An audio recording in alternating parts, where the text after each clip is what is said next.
flour dust hung in the air like morning mist when Natalie Walsh pulled the first batch of sourdough from the brick oven, and the scent that flooded through the open window of her bakery made half the men in Socorro stop dead in their tracks.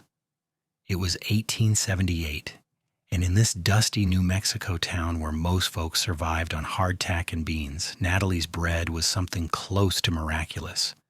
She had learned the craft from her grandmother back in Missouri, mixing in secrets that turned ordinary flour and water into golden-crusted perfection that melted on the tongue. The bakery sat on the corner of Main Street in California, a modest adobe building with blue shutters that her late husband had built 3 years before a mining accident took him away. She was 24 now, a widow who rose before dawn every morning to knead dough while the rest of Socorro slept. Lucas Jameson had been buying bread from her every single morning for the past 6 months, ever since he rode into town looking for work at the nearby ranches. He was a cowboy through and through with sun-darkened skin and hands calloused from rope work, standing just over 6 feet with dark brown hair that always needed a trim. At 27, he had spent the better part of a decade driving cattle from Texas to Kansas, but something about Socorro had made him want to stay. Maybe it was the mountains rising purple in the distance, or the way the Rio Grande cut through the valley like a silver ribbon. Or maybe it was the woman who sold bread with flour on her cheek and eyes the color of summer sky. Every morning at exactly 6:30, Lucas would tie his horse outside the bakery and step through the door, his boots leaving prints on the swept floor. Natalie would look up from whatever she was doing, her dark blonde hair tied back in a bun that was always threatening to come loose, and she would smile. Not the practiced smile she gave other customers, but something warmer, something that made Lucas forget whatever words he had planned to say. "Morning, Lucas," she said this particular Thursday, already reaching for the loaf she had set aside for him. She always saved him the best one, though she would never admit it out loud. "Morning, Natalie." He pulled coins from his pocket, but his eyes were on her face, trying to memorize the curve of her cheek, the way she pushed a stray strand of hair behind her ear. "Smells even better than usual today." "I added honey to this batch," she told him, wrapping the bread in brown paper with practiced efficiency. Her fingers were long and elegant despite the work they did, and Lucas found himself watching the way they moved. "Thought it might be nice with the colder weather coming?" "You always think of everything." He took the bread from her, their fingers brushing for just a moment. The contact sent warmth through his chest that had nothing to do with the heat from the ovens. "Thank you." She nodded, and for a second it looked like she might say something more, but then the door opened and Martha Henderson swept in with her usual morning demands, and the moment passed. Lucas tipped his hat and stepped back out into the autumn morning, wondering when he would finally work up the courage to say more than pleasantries. The truth was that Lucas had been in love with Natalie Walsh for 5 months and 23 days, not that he was counting. He had realized it one morning when she laughed at something he said about his horse being stubborn, and the sound had lit up something in his chest that he thought had died somewhere on the trail between Abilene and Dodge City. He had loved once before, a saloon girl in San Antonio who took his money and his heart and left him with neither, and he had sworn off women after that.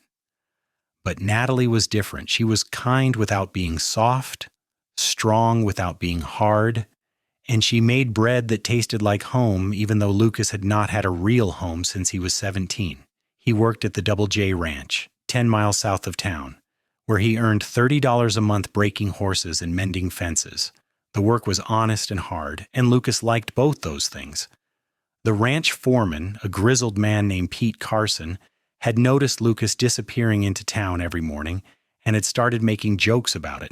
"You gonna marry that baker woman or just keep eating bread until you turn into a loaf yourself?" Pete asked one afternoon while they were fixing a section of fence that had come down in a windstorm. Lucas hammered a nail with more force than necessary. "I do not know what you are talking about." "Sure you do not." Pete grinned, showing the gap where he had lost a tooth in a bar fight in Albuquerque. "Every man on this ranch can see you are sweet on her. Question is, what are you going to do about it?" "Nothing," Lucas said firmly. "She is a widow, Pete. She probably is not interested in some drifter cowboy. You have been here 6 months. That is not drifting. That is settling.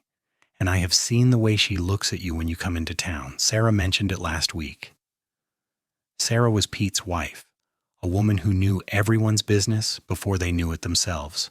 Lucas drove another nail home considering this. How does she look at me? Like you are water, and she has been walking through desert. Pete clapped him on the shoulder. Ask her to the church social next week. Worst she can say is no. But Lucas knew that was not true. The worst she could say was yes out of politeness, and then he would spend the evening watching her wish she was anywhere else. Better to keep things as they were, safe and predictable, with bread changing hands every morning and nothing to risk losing. Natalie had her own thoughts about Lucas Jameson, thoughts she tried very hard not to have while she was kneading dough or measuring flour. She was a respectable widow, after all, and Michael had only been gone 2 years. People would talk if she seemed too interested in a man, especially a cowboy who might ride out of town as quickly as he had ridden in. But there was something about the way Lucas looked at her, like she was more than just the woman who made his breakfast. He asked about her day, remembered things she told him, and once he had fixed the broken latch on her bakery door without being asked, just because he noticed it was sticking.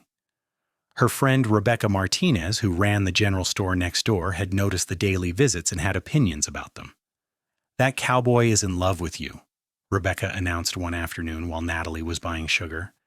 Rebecca was 32, married with 4 children, and absolutely certain she knew everything about romance. He likes my bread, Natalie protested, measuring out the sugar carefully. Every ingredient cost money she could barely spare. Men do not ride 10 miles into town every single day for bread, no matter how good it is. He comes to see you. Rebecca leaned across the counter, her dark eyes sparkling with certainty. And you like him too.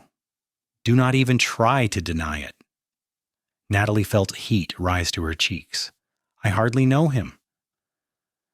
Then get to know him. Ask him to stay for coffee one morning. Talk to him about something other than bread. Natalie, you are 24 years old. Michael would not want you to spend the rest of your life alone. That last part stung because it was true. Michael had been a good man, steady and kind, and on his deathbed he had made her promise not to shut herself away. Live, he had whispered, his hand cold in hers. Be happy, Nat. That is all I want. But wanting to honor that promise and actually doing it were 2 different things. The days grew shorter as October settled over Socorro, bringing cool mornings and the smell of piñon smoke from chimneys. Lucas continued his daily visits, and Natalie continued wrapping his bread with fingers that trembled just slightly when he smiled at her. They talked about small things, safe things, the weather and the news from Santa Fe, and whether the railroad expansion would really come through Socorro like everyone hoped. Then one Friday morning, Lucas came in later than usual, nearly 7:30, and Natalie felt relief flood through her so strongly it shocked her. She had started to worry that something had happened to him, that his horse had thrown a shoe or he had decided to take his breakfast elsewhere, and the intensity of her worry told her everything she had been trying to ignore. I was starting to think you were not coming, she said, and then immediately wished she could take the words back. They revealed too much. Lucas's face lit up in a way that made her heart skip. You were waiting for me? I always save you a loaf, she said quickly, trying to recover. It would have been a shame to waste it. He stepped closer to the counter, and Natalie caught the smell of leather and sage and something uniquely him. Natalie, can I ask you something? Her mouth went dry. Of course. There is a church social next Saturday, supper and dancing. Would you consider going with me? The words came out in a rush, like he had been practicing them. I know you're probably too busy, and if you are not interested, I understand completely, but I thought I would ask because Pete said I should.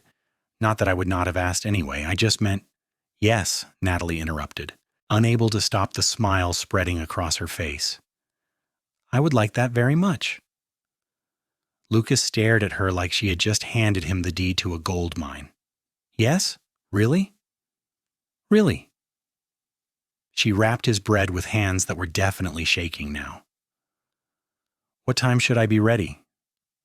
6 o'clock? I will borrow Pete's wagon, make sure it is clean." He took the bread but made no move to leave, just stood there grinning like a fool.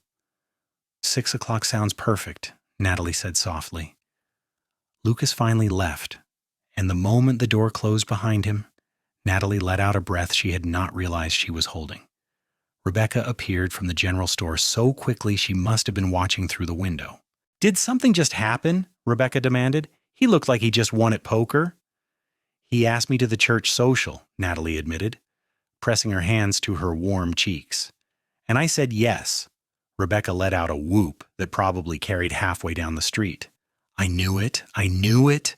Oh, Natalie, what are you going to wear? You need something pretty. I have that blue dress I wore to my sister's wedding. It would fit you perfectly." The next week crawled by with agonizing slowness. Lucas continued his morning visits, but now there was an added layer of anticipation to their brief exchanges, a knowledge that something had shifted between them. On Wednesday, he brought her wildflowers he had picked near the ranch, desert marigolds and purple asters tied with a piece of twine. Natalie put them in a jar of water and kept them on the counter where she could see them while she worked. Saturday arrived with clear skies and temperatures that hovered in the pleasant range between warm and cool. Natalie closed the bakery at 4 and spent 2 hours getting ready, washing her hair and putting on Rebecca's blue dress, which fit almost perfectly after she took in the waist. She had not worn anything this nice since Michael's funeral, and the thought made her pause. Was she ready for this? Was it too soon? But then she remembered Michael's words, and she thought about the way Lucas looked at her, and she decided that life was too short and uncertain to waste chances at happiness. Lucas arrived at exactly 6 o'clock, driving a wagon that had been scrubbed within an inch of its life. He wore a clean shirt and a string tie, and he had gotten a haircut that made him look younger and somehow more vulnerable. When Natalie opened the door, he actually took a step back. "You look beautiful," he said, his voice rough. "Thank you. You look very handsome." It was true. Without the trail dust and work clothes, Lucas was striking in a way that made her stomach flutter. He helped her into the wagon with a hand that was steady even though she could see nervousness in his eyes. They drove through Socorro as the sun began to sink toward the mountains, painting the sky in shades of orange and pink. The church sat on the north end of town, a whitewashed building with a bell tower that could be heard for miles. The social was held in the yard behind it, where long tables had been set up and lanterns hung from poles. People were already gathering when they arrived. Families and couples and groups of young people who saw these socials as the highlight of their month. Natalie felt eyes on them as Lucas helped her down from the wagon, and she knew that by Monday morning everyone in Socorro would be talking about the widow Walsh and that cowboy she had been selling bread to. Let them talk, she thought, taking Lucas's offered arm. She had spent 2 years trying to be the perfect grieving widow, and she was tired of it. The evening started with supper, dishes brought by every family in attendance and spread across the tables in a feast that rivaled anything Natalie had seen. There was roasted chicken and beef, beans and rice, cornbread and biscuits, pies and cakes and cookies. Natalie had contributed 3 loaves of her best bread, which disappeared within minutes. She and Lucas filled their plates and found a spot at one of the tables sitting across from Pete and Sarah Carson. "So you finally worked up the courage," Pete said to Lucas, grinning broadly. "Proud of you, son." "Pete, leave them alone," Sarah scolded, but she was smiling too. She turned to Natalie. "It is good to see you out, dear. You look happy." "I am," Natalie realized, and it was true. Sitting here with Lucas, eating good food under the enormous New Mexico sky, she felt lighter than she had in years. They talked and laughed through dinner, and then the music started. Old Tom Wheeler had brought his fiddle, and the Carter boys had their guitars, and soon the space in front of the church had been cleared for dancing. Couples moved together in patterns as old as time, spinning and stepping to tunes that everyone knew. Lucas stood and offered his hand. "May I have this dance?" Natalie hesitated.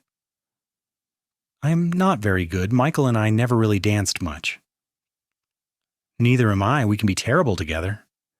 His smile was crooked and earnest, and Natalie could not resist it. She let him lead her to the dancing area, and he took her in his arms with a gentleness that surprised her. One hand at her waist, the other holding hers, he guided her through the steps of a simple waltz.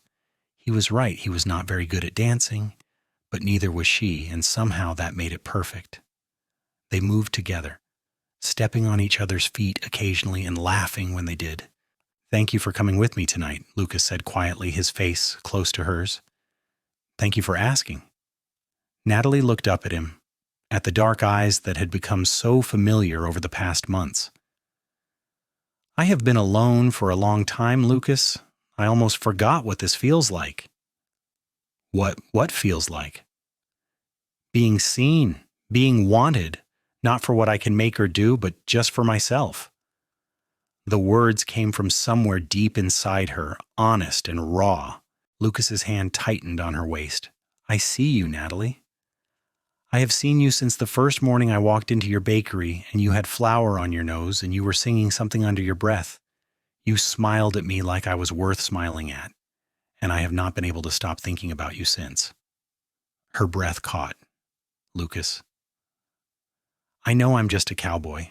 I do not have much to offer except $30 a month and a horse that is too stubborn for his own good. But I am honest and I work hard, and I would spend every day trying to make you happy if you would let me." They had stopped moving, standing still while other couples swirled around them. Natalie felt tears prick her eyes, but they were good tears, the kind that came from feeling too much all at once. "You're not just anything," she said fiercely. "You are kind and decent, and you make me feel alive again. That is worth more than all the money in the world." Lucas looked like he wanted to kiss her right there in front of the whole town, but instead he just pulled her closer and they danced, holding each other like they were the only two people under the vast New Mexico sky. The evening stretched on, full of music and laughter and stolen glances. They danced until Natalie's feet hurt in her good shoes. And then they sat together on the church steps, watching the stars emerge one by one in the darkening sky. Lucas told her about growing up on a small farm in Missouri, how his parents died when he was young and he had struck out on his own, learning the cattle trade from an old trail boss named Jim Wade. Natalie told him about her childhood in St. Louis, how her grandmother had taught her to bake in a kitchen that always smelled like yeast and cinnamon, and how she had met Michael when she was 19 and followed him to New Mexico full of dreams. "Do you miss him?" Lucas asked carefully. Natalie considered the question honestly. "I miss who I was when he was alive.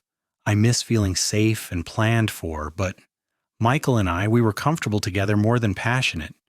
He was a good man, and I cared for him deeply, but I'm not sure we were in love the way people write about in books." She paused, then added, "Is that terrible to say?" "No," Lucas said gently. "It is honest. And I think he would want you to be honest, even about that." They sat in comfortable silence for a while, their shoulders touching.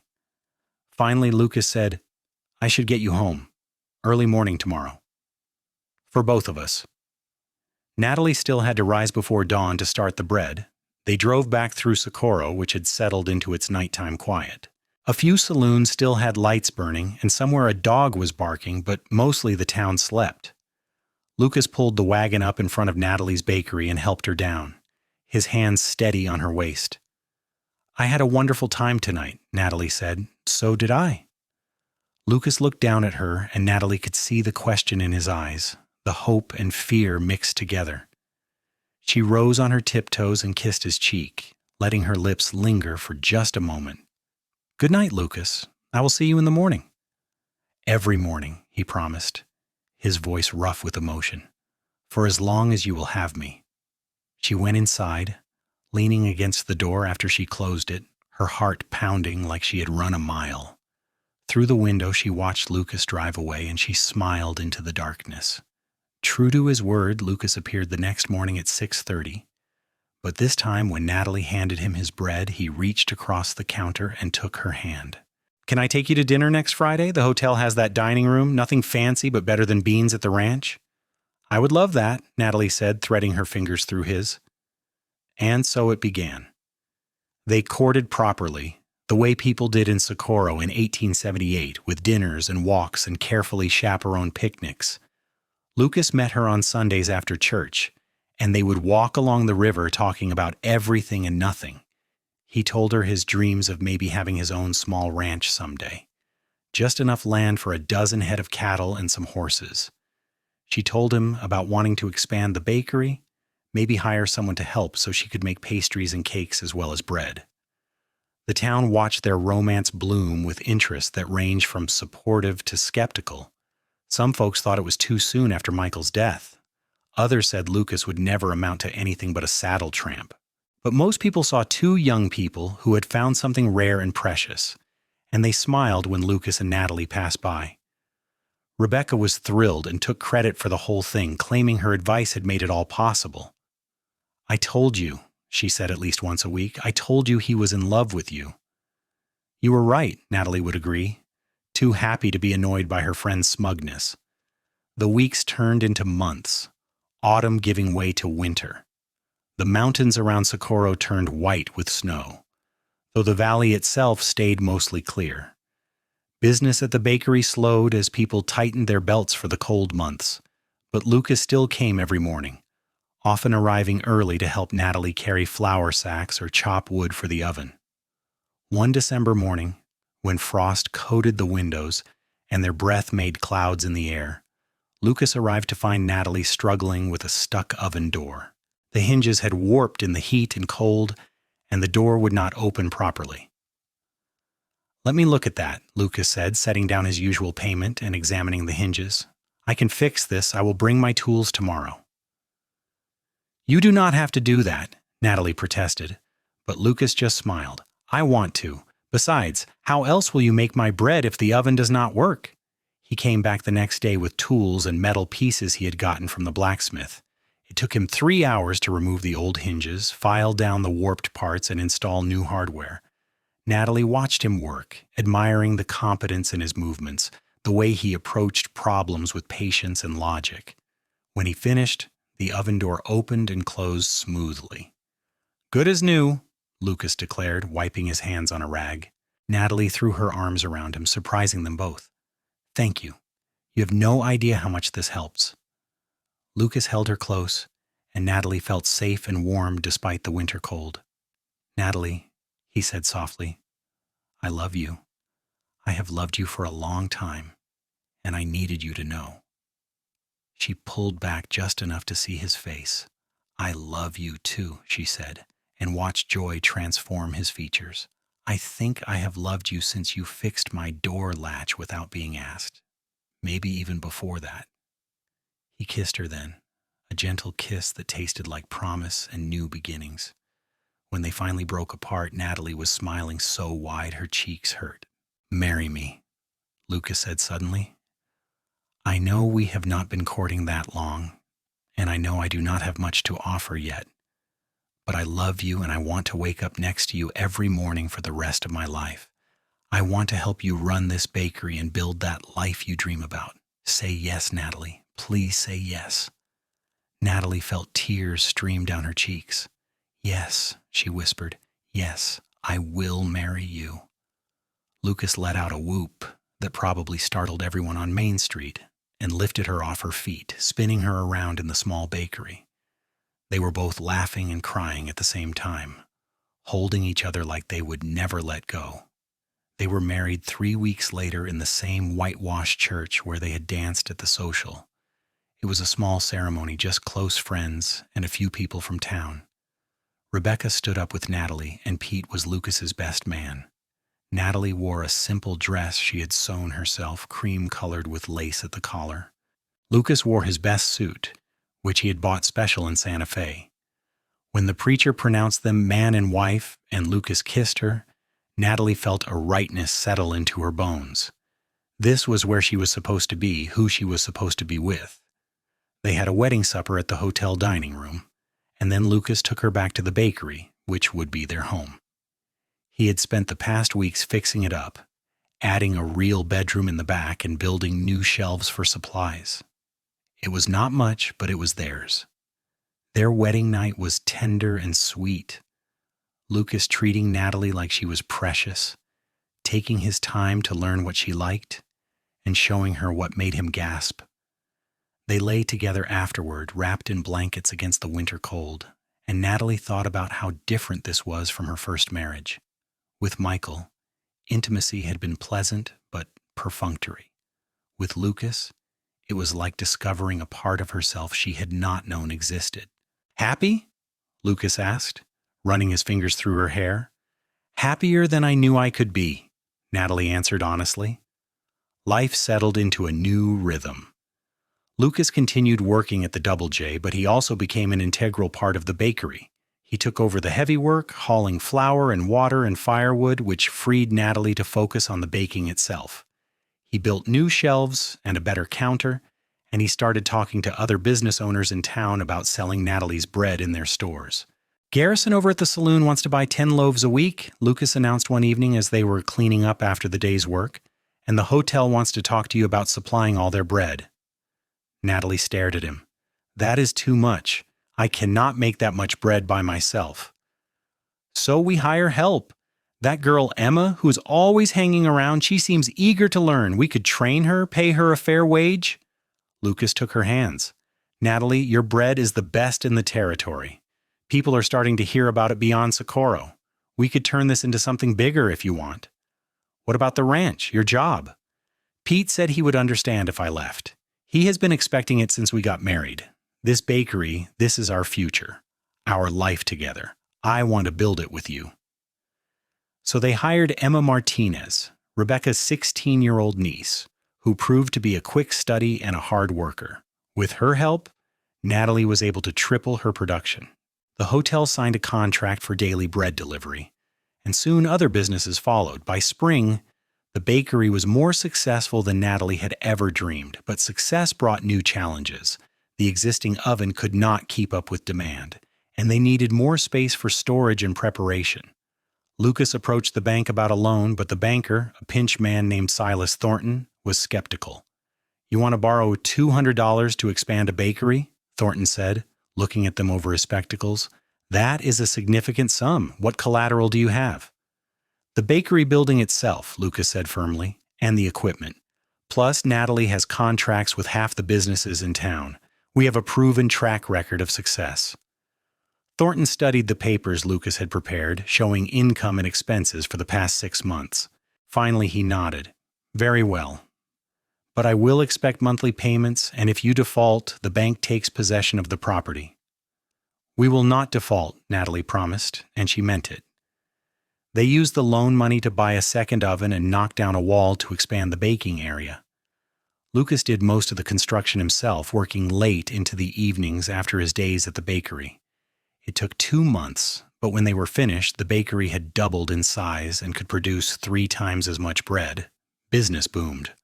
Word spread throughout the territory about the best bread in New Mexico, and people started coming to Socorro specifically to buy from Natalie Walsh's bakery. She hired 2 more helpers, and Lucas quit the ranch entirely to focus on managing the business side of things. He proved to be a natural at it, negotiating contracts and managing supplies and keeping the books with meticulous care. Life was good, better than either of them had dared to hope. They worked together during the day and fell into each other's arms at night, building a life that was equal parts partnership and passion. They paid off the bank loan in 18 months instead of 3 years, and Thornton grudgingly admitted that he had underestimated them. On their first anniversary, Lucas took Natalie to Santa Fe for a weekend away from the bakery. Emma and the other helpers could manage for 2 days, he insisted. They stayed in a fine hotel and ate at restaurants and walked through the plaza looking at things they could not afford. On their last evening, as they watched the sun set over the mountains, Lucas said, "I have been thinking about something." "What is that?" Natalie was leaning against him, contentment making her sleepy. "Starting a family. I know we have been focused on the bakery, and that is important, but I want children with you, Natalie. I want to see a little girl with your eyes learning to bake bread, or a boy I can teach to ride horses." He paused. "If you want that too." Natalie turned to face him, her heart full. I want that very much. I was just waiting for the right time, and I think maybe the right time is now."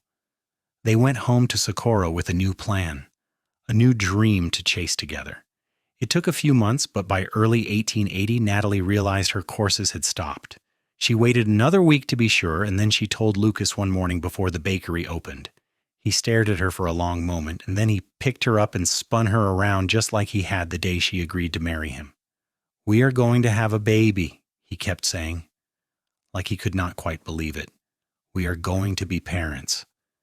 The pregnancy was easier than Natalie had feared. She felt sick for a few weeks early on, but after that she was fine, just tired and increasingly round. Lucas hovered over her like she might break, insisting she not lift anything heavy and making her rest in the afternoons. Emma and the other helpers picked up the slack, and the bakery continued to thrive. Their son was born in October of 1880, during a warm autumn that felt like a blessing. The birth was hard, 12 hours of labor that left Natalie exhausted and wrung out. But the moment the midwife placed the baby in her arms, she forgot all of it. He was perfect, with dark hair like Lucas and eyes that might turn blue like hers. They named him James, after Lucas's father. Lucas cried when he held his son for the first time, tears streaming down his face as he counted tiny fingers and toes. "He is perfect," he whispered. "You are perfect. Thank you, Natalie. Thank you for this." Natalie watched her husband with their baby and felt a love so fierce it almost scared her. This was her family, her life, and she would do anything to protect it. Being parents changed them in ways both expected and surprising. They were constantly tired now, taking turns walking the floor with James when he cried at night. The bakery continued to run, but Natalie cut back her hours, spending more time with the baby while Emma took over more of the actual baking. Lucas proved to be a devoted father, changing diapers without complaint and singing off key lullabies that somehow always worked. When James was 6 months old, they baptized him at the church, with Pete and Sarah standing as godparents. The whole town came to the celebration afterward, bringing gifts and well wishes. Natalie looked around at the community they had built, the life they had created, and felt grateful beyond words. "Look at us," she said to Lucas that evening after everyone had left and James was sleeping peacefully in his cradle. "A year and a half ago, we were just selling bread to each other." "Best investment I ever made," Lucas said, pulling her close. 6 cents for a loaf of bread, and I got a wife, a son, and a life I never dreamed was possible." "It was 8 cents, actually," Natalie corrected, laughing. "Highway robbery," Lucas teased, and kissed her. The years that followed were full and rich. James grew into a lively toddler who was always underfoot in the bakery, stealing bits of dough when he thought no one was looking. Natalie taught him to count by having him help measure flour, and Lucas taught him to ride on a gentle mare they bought specifically for that purpose. In 1883, their second child arrived, a daughter they named Carolyn. She had Natalie's blonde hair and Lucas's dark eyes, and from the moment she was born, she was a force of nature. Where James was quiet and thoughtful, Caroline was loud and determined. She kept them on their toes and filled the house with laughter. The bakery continued to grow. By 1885, they had 6 employees and were shipping bread to towns throughout the territory. Lucas had proven to have a head for business, expanding into pastries and cakes as well, all made with Natalie's recipes and her insistence on quality ingredients. They moved to a larger house on the edge of town, one with a real yard where the children could play and a porch where Lucas and Natalie could sit in the evenings. But they kept the original bakery building, the adobe structure with blue shutters where everything had started. It became the heart of their operation, the place where Natalie still baked every morning, though she had help now and did not have to rise quite so early. Socorro changed around them as the years passed. The railroad finally came through in 1884, bringing new people and new opportunities. The town grew from a few hundred residents to over 1,000, and new businesses opened every month. But Walsh's Bakery, as it had come to be known, remained a constant, a place where people knew they would always find quality and honesty. One morning in 1886, 8 years after Lucas had first walked through the bakery door, Natalie was teaching Caroline how to knead dough while James helped his father with deliveries. The sun was streaming through the windows, and the air was thick with the scent of baking bread. Emma was working at the second oven, and two newer helpers were preparing the next batch. "Mama, is this right?" Caroline asked, her small hands pushing the dough with more enthusiasm than skill. "Perfect, sweetheart," Natalie said, guiding her daughter's hands. Just like that. Lucas came in from loading the wagon, and seeing his wife teaching their daughter the same skills that had started everything made him pause. Sometimes he still could not quite believe this was his life, that the lonely cowboy who had ridden into Socorro looking for work had found this instead. Natalie looked up and caught him watching. "What are you thinking about?" "How lucky I am," he said honestly. "How one decision to buy bread from a pretty woman changed my entire life." "It changed mine too," Natalie said softly. "I was just existing before you, Lucas. You made me live again." They had that moment, understanding passing between them, and then Caroline demanded attention, and James came back asking questions, and the day swept them up in its demands. But they had learned to hold on to these moments, these reminders of what they had built together. That evening, after the children were in bed and the bakery was clean for the next day, Lucas and Natalie sat on their porch watching the stars emerge. It was their ritual, this quiet time together when they could just be Lucas and Natalie instead of parents and business owners. "Do you ever miss it?" Natalie asked, leaning her head on his shoulder. "The cowboy life? The freedom of the trail?" Lucas was quiet for a moment, considering. "Sometimes I miss the simplicity of it, but I would not trade this for anything. That life was about running from things. This life is about running toward them. Toward you, toward our children, toward a future we are building together." He kissed the top of her head. "Besides, being a cowboy was cold and dusty and the food was terrible. Here I get the best bread in New Mexico every morning." Natalie laughed. "Is that the only reason you stay?" "Well, the baker's pretty cute too." She elbowed him gently, and they sat in comfortable silence, watching Socorro settle into its nighttime rhythms. Dogs barked in the distance, and someone was playing a guitar somewhere down the street. The air smelled like sage and wood smoke and home. Life continued its steady forward march. James turned 10, then 12, growing tall like his father. Caroline was 8 and already showing signs of her mother's talent for baking, creating elaborate cakes for birthdays and special occasions. The bakery employed 15 people now and had become one of the largest businesses in Socorro. Lucas and Natalie had paid off all their debts and had money saved in the bank. They had built something that would last, something they could pass on to their children. But more than the business success, they had built a marriage that was strong and true. They still had their morning ritual, Lucas coming to the bakery early to steal a kiss before the day began. They still sat on the porch in the evenings talking about everything and nothing. They had weathered storms and celebrated victories, and through it all, they had chosen each other every single day. One Sunday in 1888, 10 years after they met, the family went to church together as usual. James was nearly 11 now, trying to look dignified in his Sunday clothes. Caroline was 9 and fidgeting through the sermon. After the service, as they walked home through the warm June morning, James said, "Papa, tell us again how you and Mama met." Lucas and Natalie exchanged smiles. Their children never tired of this story. "Well," Lucas began, "I was a cowboy who had just ridden into Socorro looking for work. I was tired and hungry, and I smelled the most amazing smell coming from a little bakery on Main Street. So I went inside, and there was your mama, covered in flour, pulling bread from the oven. And she was the most beautiful thing I had ever seen," Natalie added, making Lucas grin. "Wait, that is my line," he protested. "We can both say it," Natalie told him. "Was it love at first sight?" Caroline asked, romanticist that she was. "For me it was," Lucas admitted. "But your mama took a little more convincing." "I was scared," Natalie explained. I had been alone for a long time, and I did not want to risk getting hurt. But your papa was patient. He came to the bakery every single morning and bought bread, and he talked to me like I mattered, like what I thought and felt was important, and eventually I realized I loved him too. And then you got married and had us, James said, impatient with the mushy parts. And then we got married and had you, Lucas confirmed, ruffling his son's hair. Best decision I ever made, marrying your mama. They reached home, and the children ran ahead to change out of their Sunday clothes.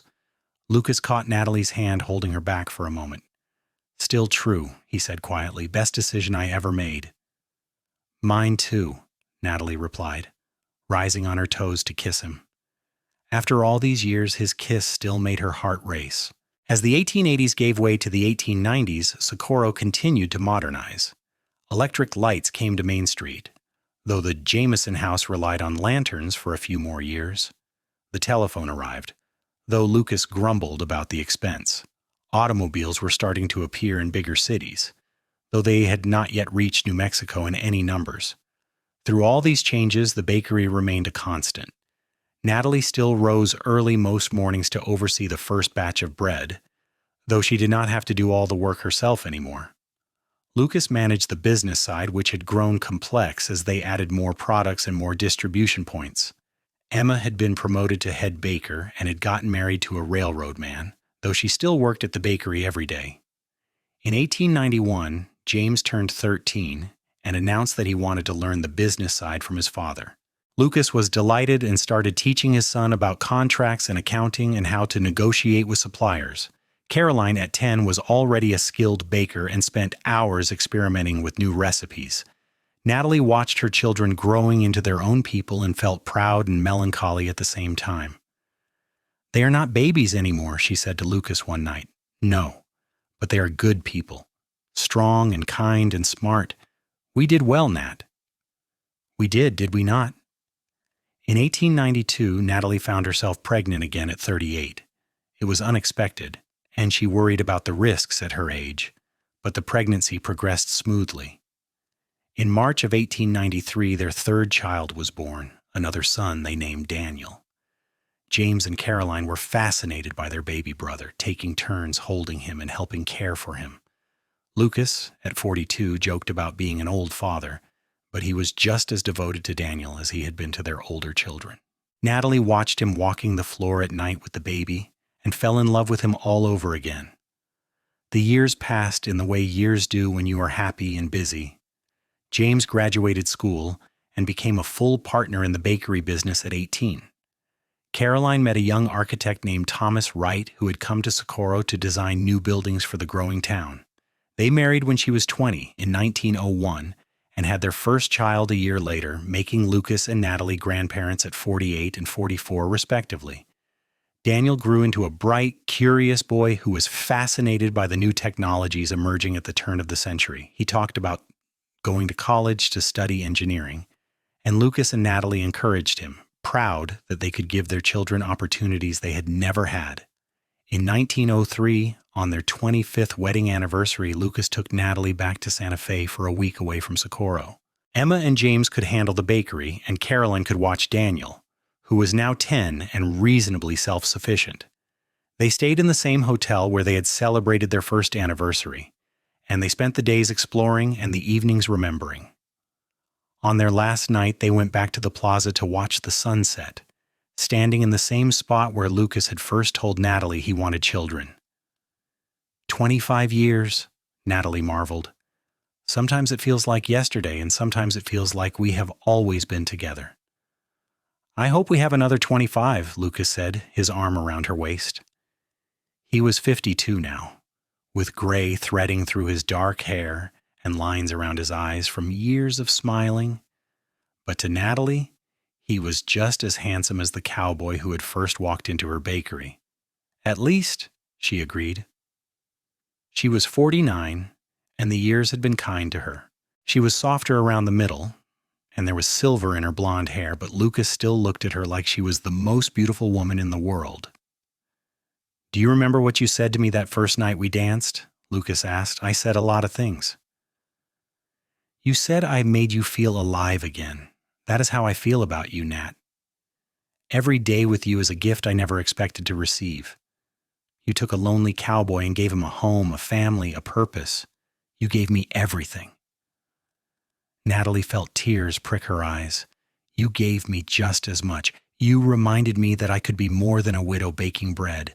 You made me brave enough to love again, to risk my heart again, and it was worth every moment of fear because it led me to this, to us. They kissed as the sun set over Santa Fe. Two people who had found each other against the odds and built something beautiful. When they returned to Socorro, it was to news that Daniel had been accepted to the School of Mines in Colorado. He would leave in the fall, and the house would feel empty without him. But Lucas and Natalie were proud, watching their youngest child chase his dreams the way they had chased theirs.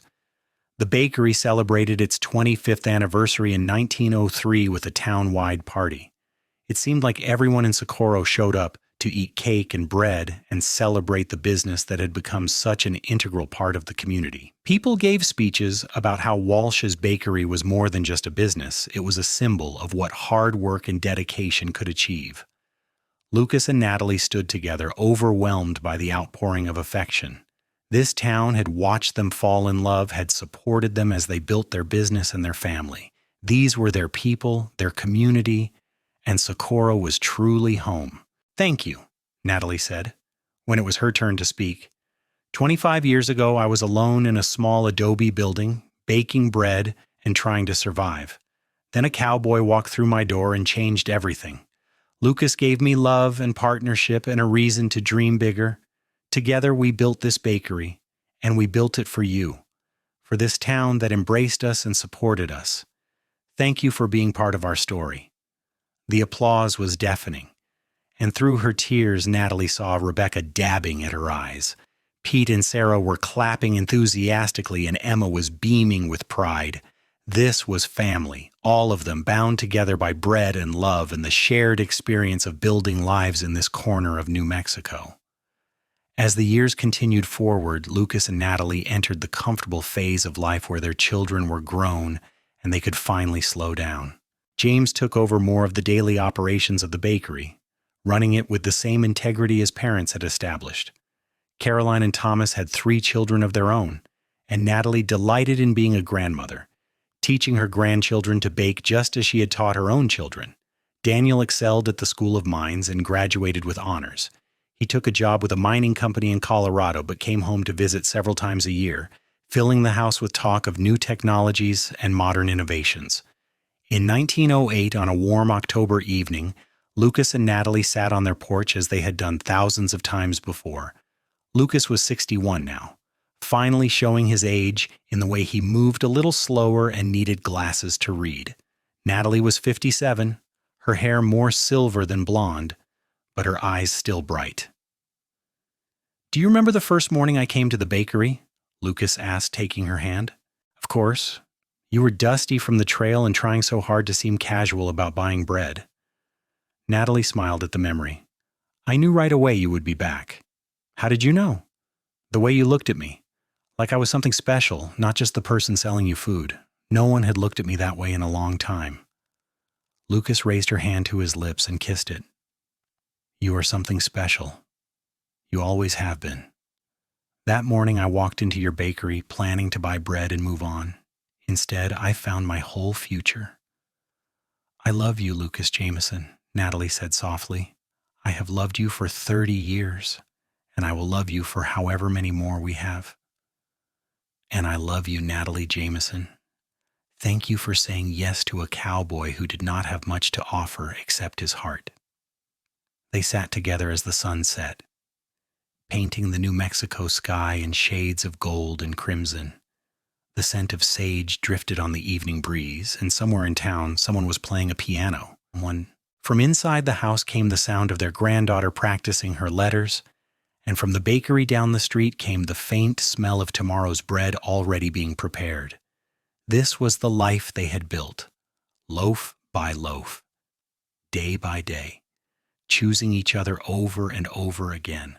A cowboy and a baker brought together by bread and held together by love that had only deepened with time.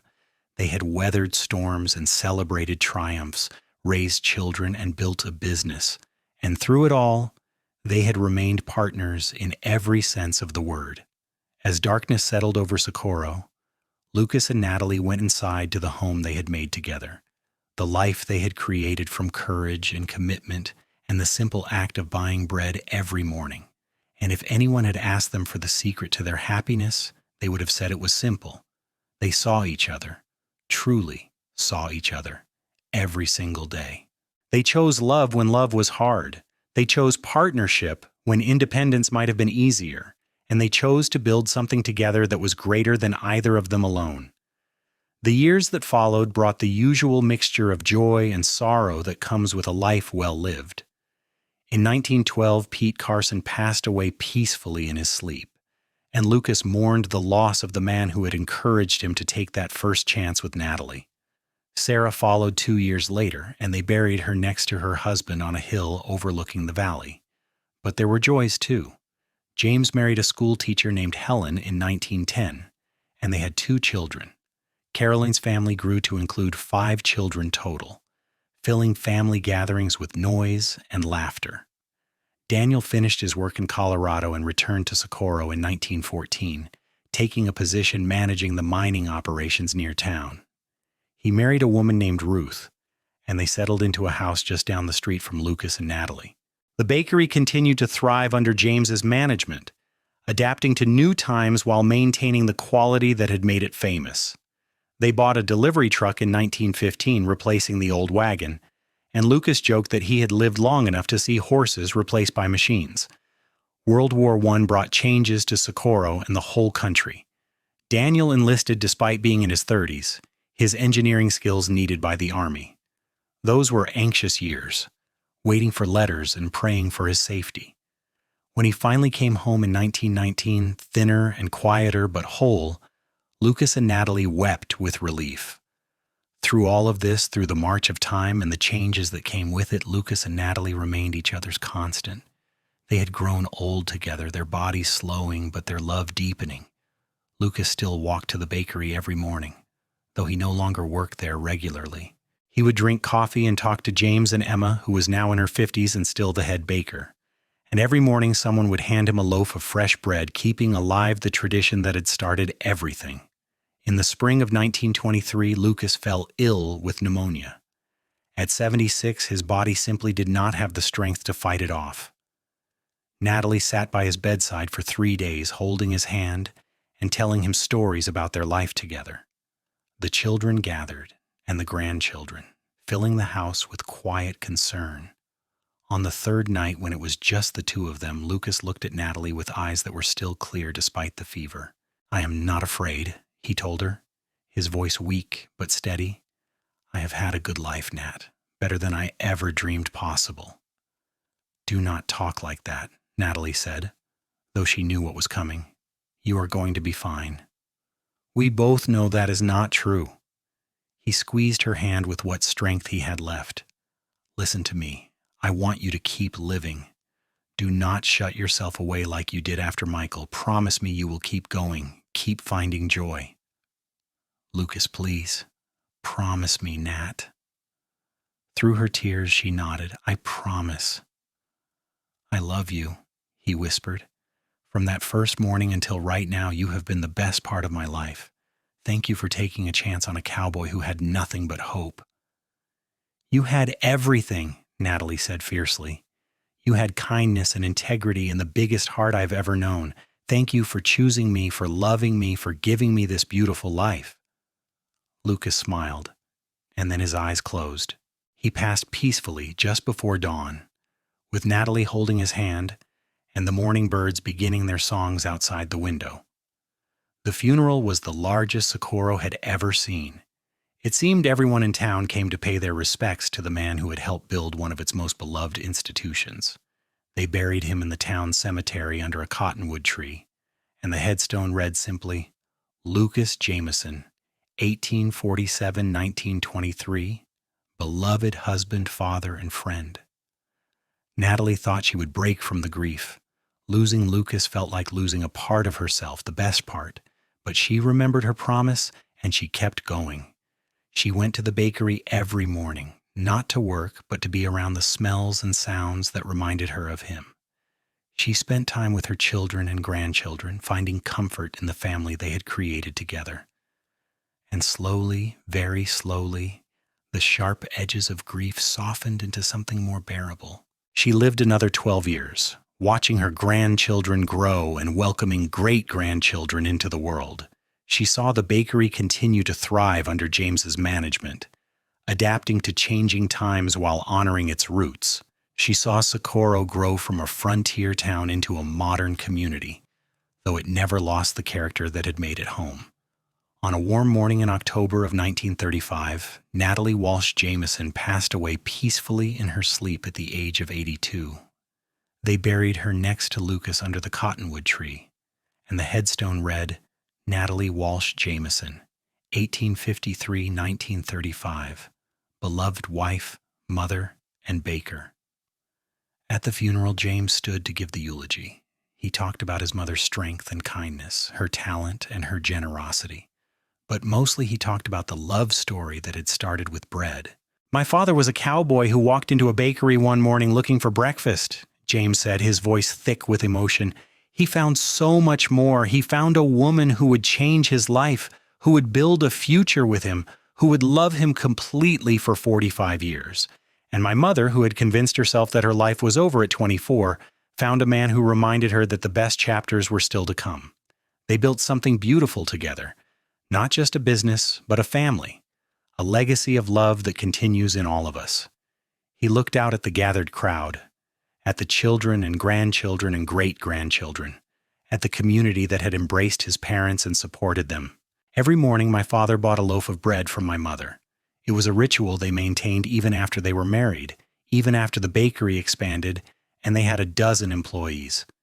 He would come in and she would hand him his bread, and they would share a moment, a connection that was just theirs. That bread represented everything they meant to each other: sustenance, care, devotion, and love.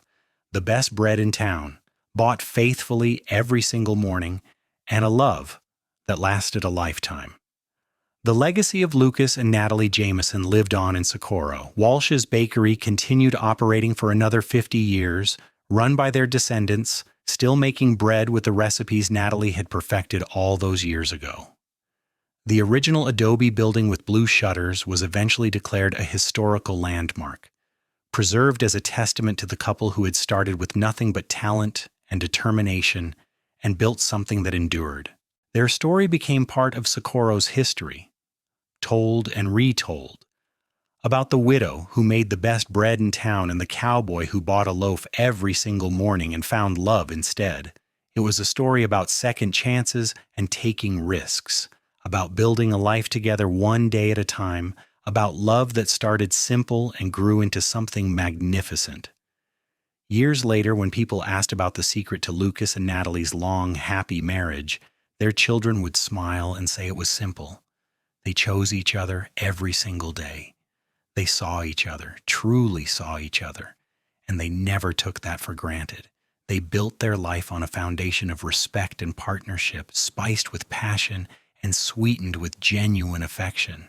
They worked hard and they laughed often, and they never forgot what had brought them together in the first place. And every morning Lucas had bought his bread from Natalie, a simple transaction that was really so much more. It was a promise, a commitment, a way of saying that she mattered to him, that what she created had value, that he would show up for her rain or shine, sickness or health, good times and bad. That is what love looks like, their story seemed to say. Not grand gestures or dramatic declarations, though there is room for those too. But mostly, love looks like showing up. Love looks like buying bread every single morning from the woman who makes the best loaves in town. Love looks like fixing broken hinges and building new ovens and standing beside your partner as you both reach for your dreams. Love looks like choosing every day to build something together that is greater than either of you alone. And that is exactly what Lucas and Natalie Jameson did, starting with bread and ending with a legacy that touched everyone who knew them. A legacy of love that lasted far beyond their years, baked into the very foundation of the town they helped build, one loaf at a time.